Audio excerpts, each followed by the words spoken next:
Si tu souhaites me soutenir, n'hésite pas à t'abonner à la chaîne. Tu peux aussi activer la petite cloche, comme ça tu auras accès à toutes mes vidéos. Tu peux aussi me rejoindre sur Twitter et suivre quotidiennement mes analyses techniques. Je te mets tous les liens en description. Bonjour à tous, très content de te retrouver aujourd'hui pour une nouvelle vidéo qui concerne Ether. Comme tu le sais, on a eu la première journée de trading pour les ETF au comptant d'Ether, donc sur les différentes places de marché sur lesquelles elles sont tradables. Donc ça, c'est une excellente nouvelle. Ether fait enfin partie de la cour des grands et il rejoint Bitcoin parmi les crypto-monnaies qui sont tradées sur des places de marché institutionnelles. Donc c'est une excellente chose. Donc là, tu vois, je t'ai mis, donc déjà dans cette vidéo, on va faire l'analyse technique d'Ether. Je vais te dire s'il faut en acheter ou pas, quelles sont les perspectives sur les horizons 6 mois, 1 an, 2 ans, etc. Et on va lire ce petit tweet qui a été partagé par le journal du coin. Alors, ils mettent globalement qu'on a à peu près 361 millions de dollars de volume au cours des 90 premières minutes. Je crois que les données actualisées se situent plutôt autour des 600 millions, presque 1 milliard. Donc on se situe sur quelque chose de costaud. Hein. Je sais que certains sont plutôt déçus par rapport à Bitcoin, mais Ether n'étant pas Bitcoin et Ether n'a pas la même capitalisation que Bitcoin, eh bien 600 millions ou voire 1 milliard, bah, ça peut avoir des conséquences sur son prix qui seront significatives dans les prochaines semaines.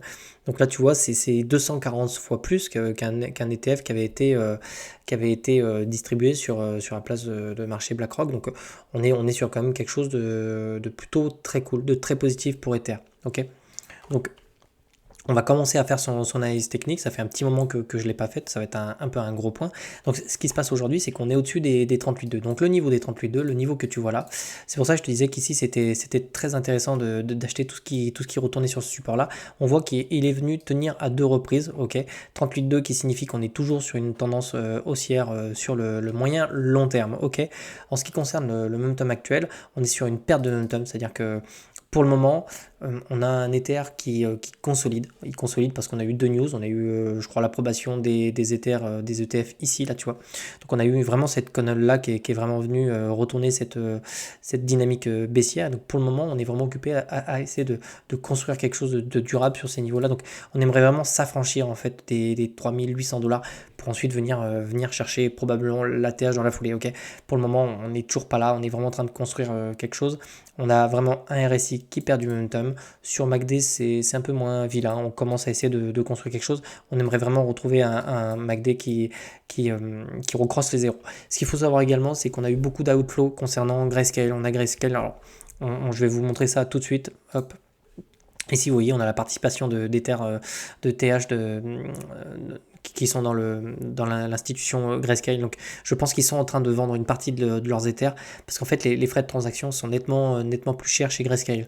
Donc, vu qu'ils sont pas très compétitifs par rapport à BlackRock, etc., ils préfèrent vendre en fait je crois que c'est des GETH. C'est une copie en fait des Ethers. Puis après, ils revendent leurs Ethers. Donc, on a comme ça de l'inflow et de l'outflow. C'est pour ça que ça se voit pas sur le prix. En fait, oui, vous avez 600 millions d'Ethers, enfin de volume exécuté, etc. Mais en fait, ça se voit pas sur le prix parce que derrière, vous avez Grayscale qui exerce une pression à la vente. C'était un petit peu le même cas sur Bitcoin à l'époque ici. On avait vraiment eu la même chose. Grayscale s'est séparé de ses BTC, on a vraiment eu ce dump ici. Donc on est vraiment dans le même cas, c'était prévisible, on le savait. Je m'attendais pas spécialement je m'attendais à une journée rouge aujourd'hui pour vous dire la vérité. Donc il n'y a pas d'inquiétude. Ce qui est bon signe, c'est qu'on a quand même beaucoup de volume exécuté. Donc ça va avoir aussi un impact sur la déflation d'Ether. Plus vous avez du volume exécuté et plus vous aurez un Ether qui sera déflationniste. Ok. On va passer dans des petites UT, donc on voit ici on a une super localisation d'achat. On va descendre en daily pour regarder un petit peu. Alors sur le long terme, j'ai aucun mal à envisager un Ether à 8, 10 000 ou 13 000 dollars. D'accord, faut savoir que sur le long terme, Ether est plutôt bullish, c'est le deuxième. Maintenant, il y a un ETF derrière, donc vous allez avoir des fonds institutionnels qui vont le rendre très intéressant. D'accord, ce qu'il va falloir surveiller pour les entrées, c'est où est-ce que vous voulez rentrer ou non sur Ether. Je vous déconseille de rentrer sur les niveaux actuels, évidemment. Vous aviez une localisation que j'avais partagée sur Twitter, ici, là, précisément, sur cette petite sortie du RSI. Donc ça vous est un Ether autour des 3000 dollars. Je sais que vous êtes nombreux à l'avoir acheté à ce prix-là. Donc bien joué, vous êtes normalement en profit actuellement. Je sais pas, vous avez dû faire peut-être un petit 20%.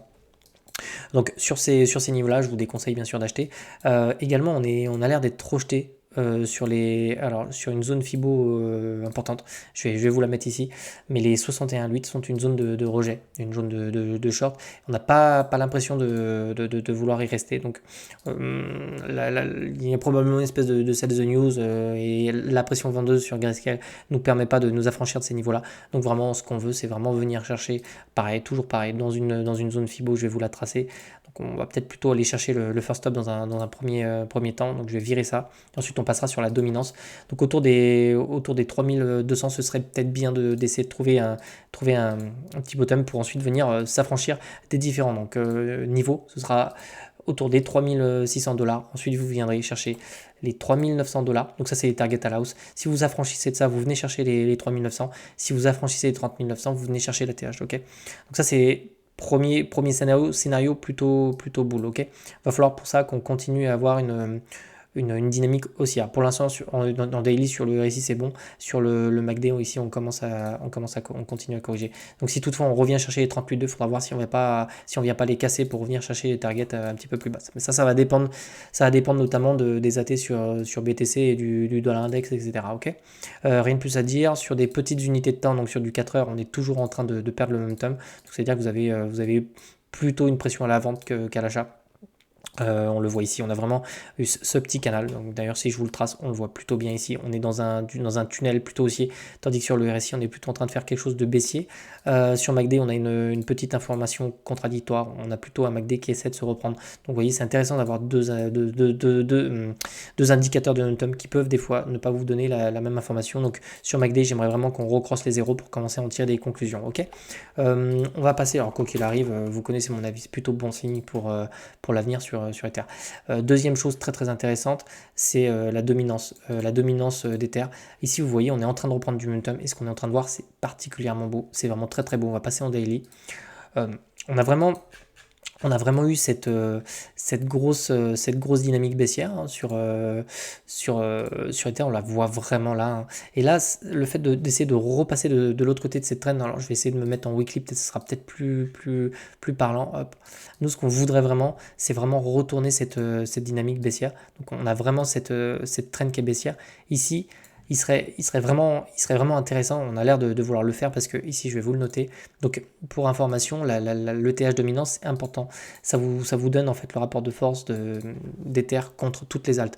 Et si vous avez une charte ici qui est plutôt haussière, ça montre en fait qu'Ether est globalement le leader et globalement celui qui récupère le plus de capitalisation. Et avec ces ETF, on devrait plutôt revoir un Ether qui performe face aux autres altes. Okay, en tout cas, c'est ce qu'on aimerait voir. Ici sur le RSI, c'est ce qui se passe en sous-marin. Ici, on avait vraiment, alors je vais supprimer ça, je vais vous le montrer, vous le verrez bien. On avait vraiment un cours ici qui faisait des plus bas, tandis que sur le RSI, on avait un cours qui faisait des plus hauts. Donc ici, vous avez première divergence haussière. On en avait également une deuxième. Donc pour le coup, on avait des convergences. Donc ici, c'est plutôt intéressant. Ça nous montre que sur ces niveaux-là, Ether essaie de reprendre du momentum. Sur les niveaux 38.2, on aimerait maintenir ces niveaux-là. Si on ne maintient pas ce niveau-là, on aimerait chercher la zone qui se situe ici pour essayer d'y trouver de quoi poser une structure. Vous savez, moi je raisonne beaucoup en structure. Donc ici, on aimerait vraiment retrouver une espèce de W pour venir s'affranchir du niveau qui se situe ici autour des 18%. Si on fait ça, on a de grandes chances de revenir chercher des niveaux plus importants sur la dominance, probablement les 20%. Okay, donc là, maintenant, je suis vraiment dans l'attente de ça. C'est vraiment cassure du W. On peut très bien le faire ici aussi, hein. Également, ça va vraiment dépendre du marché. Mais dans mon esprit, et vis-à-vis des indicateurs que j'ai là, on voit très clairement qu'on a une dynamique haussière. Donc on voudrait vraiment s'affranchir de ces niveaux-là pour avoir un Ether qui performe, okay, sur le marché. Également, on a la paire ETH-BTC, c'est la même chose. On est quasiment dans le même genre de structure. On avait vraiment une très longue dynamique baissière. Maintenant, il ne manque vraiment pas grand-chose. C'est repasser au-dessus pour se poser dessus, pour enfin pouvoir retourner le prix, essayer d'avoir une dynamique qui est haussière. Même si ça ne se voit pas encore sur le prix, on l'a déjà commencé cette dynamique, cette reprise de dynamique haussière. On la voit sur mes indicateurs. On avait un cours qui faisait un plus bas. Et ici, hop, désolé. Et ici, on a vraiment eu probablement la news des approbations ou quelque chose comme ça. Et on est vraiment en train d'essayer de construire un support sur ces niveaux-là pour s'en affranchir. On la voit aussi très bien sur MACD ici. On est vraiment venu, on a vraiment eu une double divergence haussière. Donc en fait, si je devais résumer la situation ici, oui, on a une pression qui va s'exercer à la baisse par Grayscale, ça va être temporaire, ok, ça c'est pas quelque chose qui va s'éterniser dans le temps. Et pour le moment, sur tous les autres, sur mes charts, autant la la dominance contre les altes, dominance sur BTC, on commence à avoir des choses qui sont très intéressantes sur Ether. Je pense qu'on est à l'aube d'un mouvement qui va être impulsif, qui va être très intéressant pour Ether, donc les prochaines semaines, les prochains mois. Il nous manque juste la confirmation de tout ça et des structures. On reste bloqué sur la paire en USDT et je pense que c'est de la résolution de cette grosse structure-là qu'on aura enfin la résolution sur toutes les autres structures.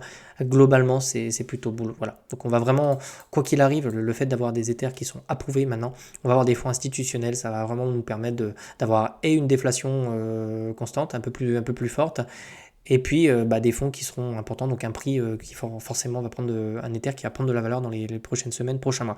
Voilà, on va beaucoup dépendre aussi de Bitcoin, c'est pour ça que je vous referai une vidéo demain sur BTC pour mettre à jour tout ça, voir un petit peu ce qui s'est passé, mais je pense qu'on est plutôt pour le moment sur un petit repli avant de reprendre une tendance plutôt aussi à moyen terme. Voilà, je vous souhaite de passer une excellente journée, puis je vous dis à bientôt. Si tu aimes le contenu de cette chaîne, abonne-toi, mets un pouce, mets un commentaire, dis-moi de quoi tu veux que je te parle dans la prochaine vidéo. Allez, ciao, bonne journée.